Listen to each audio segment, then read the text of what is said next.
Hello brewers and lab nerds. Today I'm going to show you how to make a shelf-stable wort. What you need are some containers that can be autoclaved, a pressure cooker, some yeast nutrient, and either dry malt extract or liquid malt extract. It's the easiest way to do it. So what I'm going to do is I filled up my containers with water.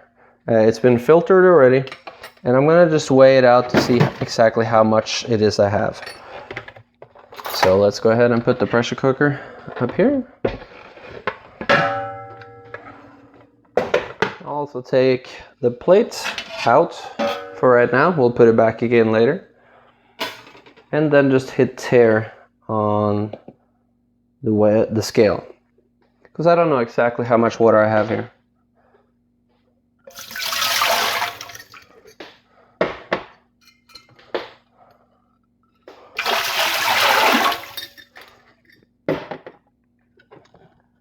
Right, 3, and the last one.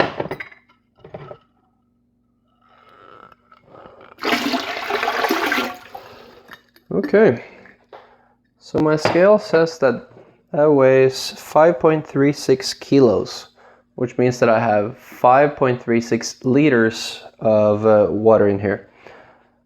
I'm going to add 10% of that amount in dry malt extract, which means 536 grams of dry malt extract. So I'll hit tare, reset it to 0, and then just start scooping in until we hit 536 grams.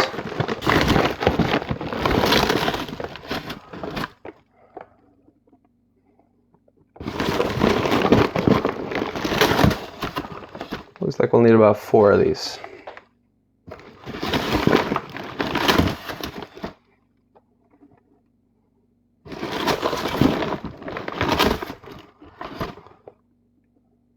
Let's see, 5. Okay, there we go. So this will give you a starter that will have a gravity of about 1.035 to 1.038, somewhere around there. And you don't want to have it any higher than that, because then you'll get into the Crabtree effect. So what I'll do now is just mix it up real quick.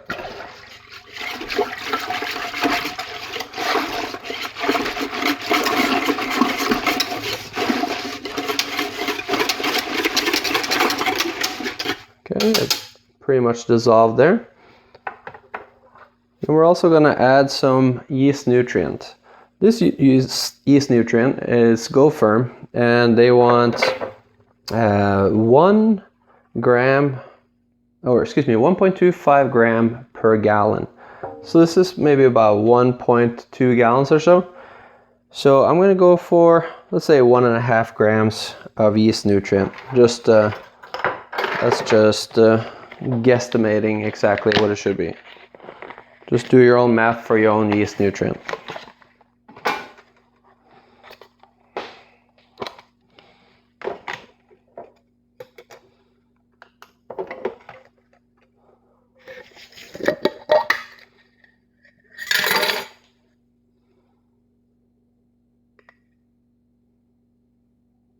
So that's 1.1 grams. Okay, and that's 1.5 grams. Okay, so now we have the yeast nutrient in. We also have the wort itself, and of course this needs to be boiled to be fully dissolved and to also get the hop break. But to save some time, if you know you're going to be doing the shelf stable one, which is where you put it in autoclave, you can just mix this up real good and then pour it back in the containers and boil the wort in the containers in the autoclave. So that will save you about 15 minutes instead of boiling twice. So now that we're ready with that, I'm going to open up the shelf. Let me move that shelf. The lid out of the way. Line these up. There we go.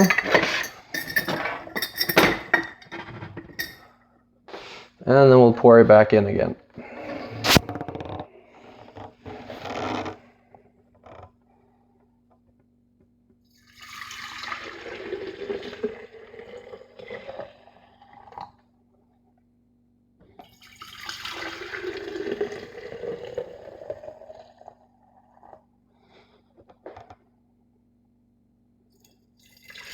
Now the glass that I'm using right now, they are not rated for maintaining pressure.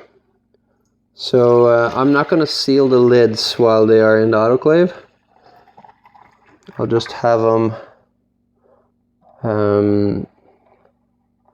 with the lid kind of hanging over the top. Alright. So I ended up with a little bit more than what I have room for. I'll just pour that out. Alright. Next what I'll do is put the plate back in the bottom again of the pressure cooker. Fill up with some water to get that steam going. And then put the lids back on, but I will not attach them all the way. I will not close them. And then those go back inside the pressure cooker.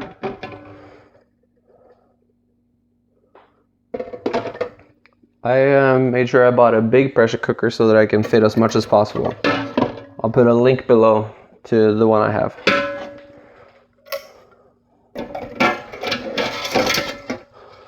Okay, that is all 4 in there. Put down here, turn it on high, and then go ahead and put the lid on.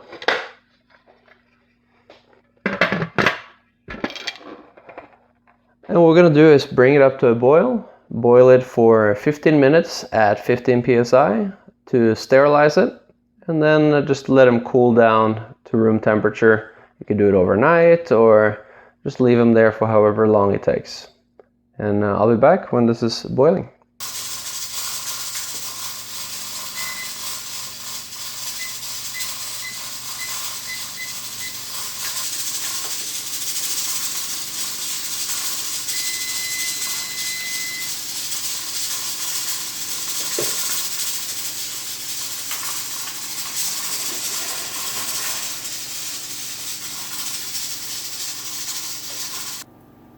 And we're back. The pressure cooker has now cooled down a bit, so there's 0 pressure in it. The little pop-up in the back has fallen down, so I know I can safely open it up, and there should be no change inside.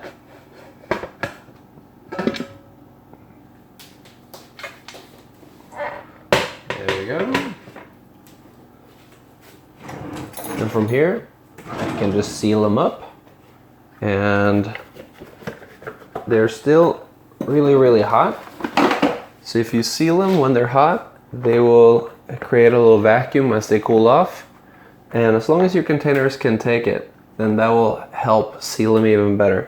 So since I already lined them up before, all I'm doing is just closing them up. Let's see, close 1, 2, 3. Let's see here. Come on.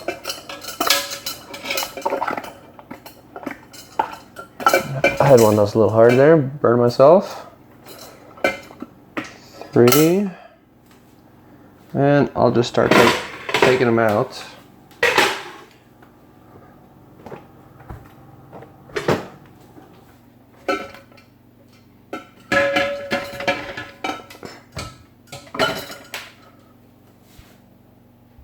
So these are going to be close to boiling at this point, so it's obviously important to be careful.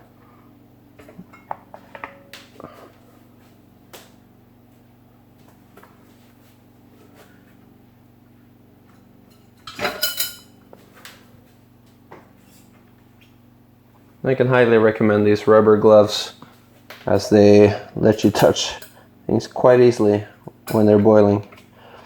Just gotta watch out for your forearms. And the last one.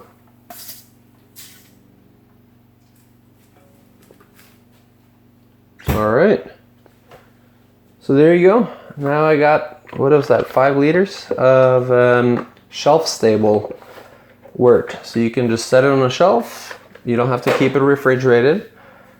And you can then use it to either make a yeast starter, or if you're going to store some beer in the fridge for up to 2 weeks, it's a good idea to keep it under a layer of fresh wort. So then you have wort ready to go. You can just pour it in. You don't have to make a new one every time. That's it. Cheers.